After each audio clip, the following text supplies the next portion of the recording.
আসসালামু আলাইকুম, আমি হাসান ফ্রম হাসান একাডেমি। কেমন আছেন সবাই? আশা করি ভালো আছেন। আজকের এই লেকচারে খুবই ইম্পর্টেন্ট বিবিএ নিয়ে লেকচার দেবো। অর্থাৎ বিবিএ ইউজার ফর্মের মধ্যে আমরা এখানে টোটাল ফি, অ্যাকচুয়াল পেমেন্ট এবং ডিও উইদাউট আমাদের কোনো কমান্ড বাটন ছাড়া যেন অটোমেটিক এখানে টোটাল ডিওটা ক্যালকুলেশন হয়ে যায়। যেমন আমরা যদি এখানে এটাকে রান করি, রান করার পর আমরা এইখানে টোটাল ফি ধরেন আমরা হচ্ছে 5,000 টাকা। দ্যাটস মিন আমরা এখানে এখনও অ্যাকচুয়াল পেমেন্ট করি নাই।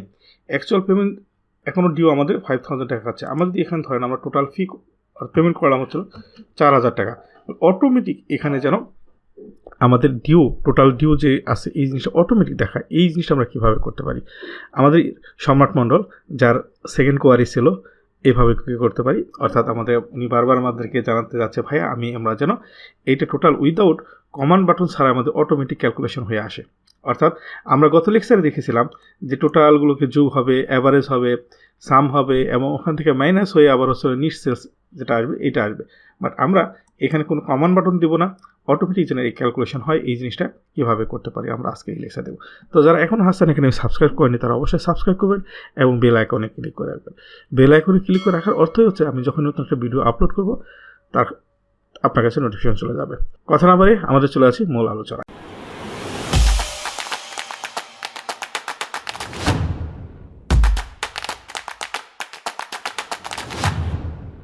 আমরা নতুন একটি ওয়ার্কবুক নিয়েছি। এই ওয়ার্কবুকটা অবশ্যই আমরা সেভ অ্যাজ করব বিবিএ, অর্থাৎ এই যে এখানে যে সেভ অ্যাজ টাইপটা আমরা অবশ্যই এটাকে আমরা এক্সেল ম্যাক্রো এনাবল ওয়ার্কবুক করব, কারণ আমরা এখানে কিছু কোডিং লিখব। তাহলে আমরা এখানে দিলাম ইউজার ফর্ম ডাটাবেস, একটা নাম দিলাম। আমরা যেখানে রাখতে চাচ্ছি সেখানে এটাকে রেখে দিচ্ছি। আমরা ধরেন এখানে আমাদের ম্যাক্রো নিয়ে যে লেকচারগুলো আছে সেই লেকচার এখানে লিখে দিলাম এটা। এখন আমরা একটা ডেভেলপার টুলবার আছে এই ভিজুয়াল বেসিকে ক্লিক করব। দেন আমরা এখানে ইনসার্ট ইউজার ফর্ম নেব। আমরা এই ইউজার ফর্মটা নিলাম। আমরা ইউজার ফর্মে ছোটো বড় এখান থেকে আমরা নিতে পারি। তারপর আমরা এখান থেকে অর্থাৎ এই যে টুল বক্স থেকে আমরা একটা লেবেল নেব। লেবেল প্রথমটা আমরা এই লেবেলটার নাম দিলাম হচ্ছে টোটাল ফি কত, টোটাল ফি আমাদের কত, আমরা এটাকে একটু বড় করে দিয়ে বোল্ড করে দিলাম।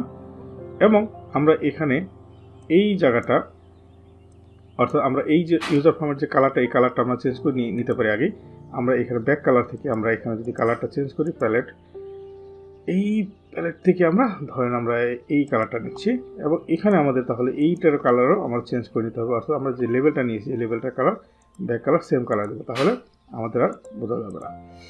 এখন আমরা ইচ্ছা করলে এটাকে ফন্ট কালারটাকে আমরা ইচ্ছা করলে চেঞ্জ করে নিতে পারি। এখানে ফন্ট কালারটা আমরা যদি নেই এখানে আমাদের ধরেন আমরা এই কালারটা নিলাম।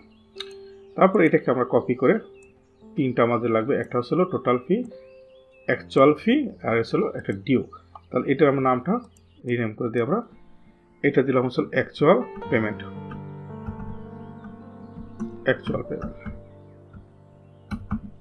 অ্যান্ড এটা আমাদের হচ্ছিল ডিও।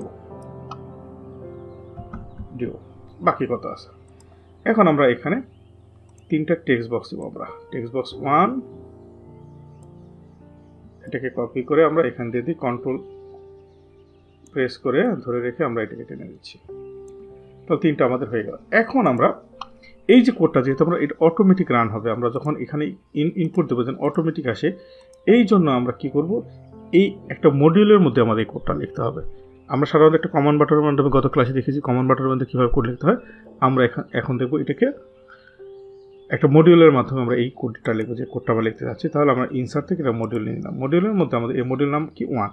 আমরা এটাকে ডিক্লারেশন দিই, আমরা সাব ক্যালকুলেশন নাম দিলাম। আমরা একটা নাম দিয়ে ফেললাম, ডিক্লারেশন করে। এখন আমরা দেবো ডিম, ডিক্লারেশন করি ডিম অ্যাজ ডাবল। আমরা অর্থাৎ সাব ক্যালকুলেশনের নাম দিচ্ছি আর ডিম অ্যাজ ডাবল, এটাকে আমরা ডিক্লারেশন আমরা দিলাম একটা নাম দিয়ে আমরা এক্স দিয়ে দিচ্ছি। এক্স ইকুয়াল টু আমরা ধরি এটা 0। এবং এখানে ইফ যদি লেন্থ অর্থাৎ আমরা এই যে এখানে ইউজার ফর্ম মানে কি, ইউজার ফর্মে আমরা যেহেতু এই মডিউলটা লিখতেছি এটা আমাদের এই ইউজার ফর্ম 1 এর জন্য কাজ করে, তাহলে এই ইউজার ফর্ম কত, এটা আমাদের 1, এই ইউজার ফর্ম 1 ডট আমরা TextBox 1 অর্থাৎ আমরা যে এই ইউজার ফর্মের TextBox আমরা নিলাম, ওখানে TextBox 1 অটোমেটিক চলে আসছে আমাদের। TextBox 1 ডট ভ্যালু এটা আমরা একটা ব্র্যাকেট দিয়ে দিলাম, ইজ গ্রেটার দেন 0 এর থেকে যদি বেশি হয় তাহলে x মানে কি হবে, x ইকুয়াল টু x এর যে রেজাল্টটা আসবে তার সাথে আমাদের কি হবে, x equal to x plus user form 1 dot TextBox 1 dot আমরা ডট ভ্যালু। আমরা এই জিনিসটা মেন জিনিসটা আমাদের এই যে এখানে আমাদের যে জিনিসটা একটু দেখাচ্ছে, এখানে আমরা দিইনি কি হচ্ছিল, একটা দেন দিইনি, আমরা এই 0 পর একটা দেন দিই, এই জন্য আমাদের এরর দেখাচ্ছে। আমাদের কিন্তু এটা ফর্মুলাটা হয়ে গেল আমাদের, দেখেন এটাকে আবার স্পেস না দিলে আমাদের এটা প্রবলেম হচ্ছে, তার মানে আমাদের এটা হয়ে গেল একটা। তারপরে আমরা এখন দ্বিতীয়টা TextBox 2 এর জন্য আমরা এটাকে কপি করে আমরা নিচে ঠিক এখান থেকে পেস্ট করে দিই, কন্ট্রোল বি। আমরা তাহলে এটাকে দিলাম TextBox 2, আর এই যে এখানে TextBox 2 এই জায়গায় আমরা TextBox 2 দিয়ে দিলাম সেম। এখন কথা হলো আমরা এটা তো যোগ করতেছি না, আমরা কি করতেছি, বিয়োগ করবো, তাই না? এখন যদি আমাদের এই যোগ থাকে তাহলে আমাদের কি হবে সেটা আমরা দেখি আগে, এইভাবে থাক।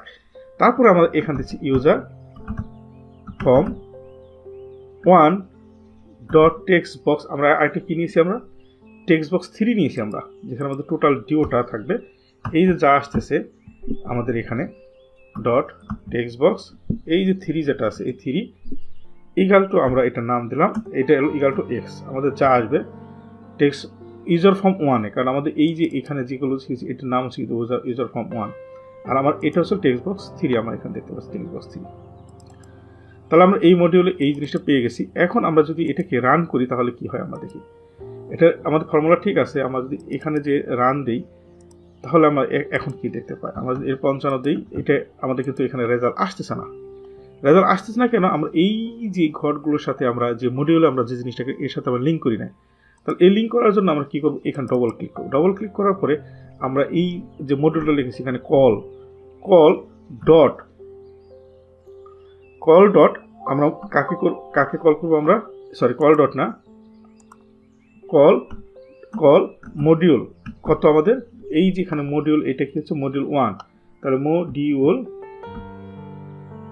আমাদের বানান ঠিক আছে, MODUL মডিউল 1 ডট এটা কি ক্যালকুলেশন হবে, এই ক্যালকুলেশন আমাদের, তাহলে কিন্তু আমাদের এটা হয়ে গেছে। এবং আমরা যদি এখন এটাকে দেই কিছু দেই 55 কিন্তু অলরেডি চলে আসছে, এটা কল করেছি আমরা। এখন আমরা এটাকে ডবল যদি ক্লিক করি আবার, অর্থাৎ TextBox 2 কে, তাহলে এই জিনিসটাকে জাস্ট এই যে কল মডিউল এটা কপি করে আমরা এখানে দিয়ে দিলাম।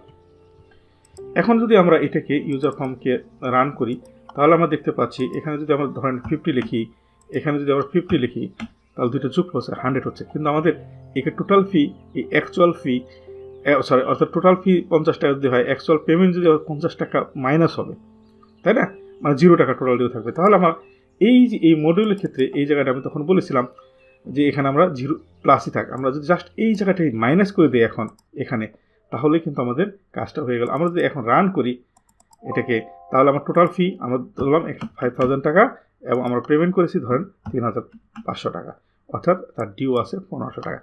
এই যে আপনারা যে ডাটাবেসটা ক্রিয়েট করতেছেন, বিভিন্ন ধরনের ডাটাবেস ক্রিয়েট করতেছেন, তার মধ্যে এই মডিউলটা এইভাবে যদি আপনি অ্যাড করে দেন তাহলে অটোমেটিক ডাটাগুলো ক্যালকুলেশন হয়ে যাবে। আশা করি লেকচারটি বুঝতে পেরেছেন, এবং তারপরে যদি না বুঝে থাকেন তাহলে অবশ্যই কমেন্টস করবেন। এবং সম্রাট ভাই আপনাকে ধন্যবাদ, আশা করি আপনার অ্যান্সারটা পেয়েছেন। যদি লেকচারটি ভালো লেগে থাকে তাহলে অবশ্যই শেয়ার করবেন, নিজে শিখবেন অন্যদের শিখবেন। ভালো থাকবেন সবাই, আসসালামু আলাইকুম।